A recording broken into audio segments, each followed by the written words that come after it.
We begin with our big story. India and Chinese defense ministers held a 2-hour, 20-minute marathon meeting in Moscow on the ongoing standoff at the line of actual control. However, the talks remained inconclusive, with the Chinese Defense Ministry putting out a rather accusatory statement. The Indian side also responded, emphasizing that it were the aggressive actions of the PLA that have escalated the tensions.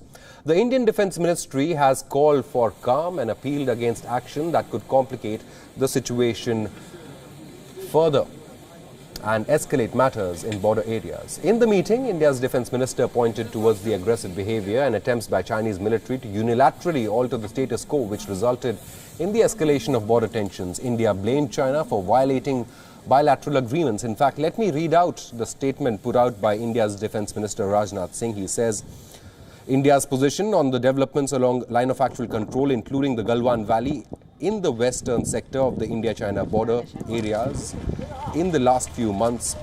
Raksha Mantri also emphasized that the actions of the Chinese troops, including amassing of large number of troops, their aggressive behavior and attempts to unilaterally alter the status quo, were in violation of the bilateral agreements. He also stated clearly that while the Indian troops had always taken a very responsible approach towards border management, but at the same time there should also be no doubt about our determination to protect India's sovereignty and territorial integrity. Meanwhile, the Chinese Ministry of Defense continues to peddle lies. It has issued a statement saying that the relations between the two countries have been severely affected by the border issue. China's saber-rattling continues as it claims that the onus of current tensions on the border lies with India. In response, Rajnath Singh has told his Chinese counterpart that China must respect the status quo ante at all flashpoints along the line of actual control. The Indian and Chinese troops continue to be engaged in a bitter standoff in Ladakh, with both the sides having reinforced fortifications on their respective sides.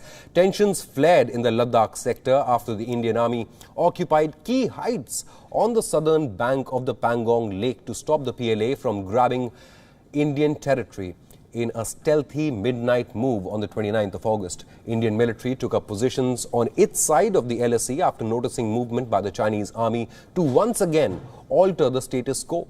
Meanwhile, even as talks were underway to diffuse tensions, the People's Liberation Army of China made another provocative move on the 31st of August, targeting these specific positions. But the Indian Army's swift defensive action thwarted the Chinese attempts. Beyond's principal diplomatic correspondent Siddhant Sibal has sent us this report.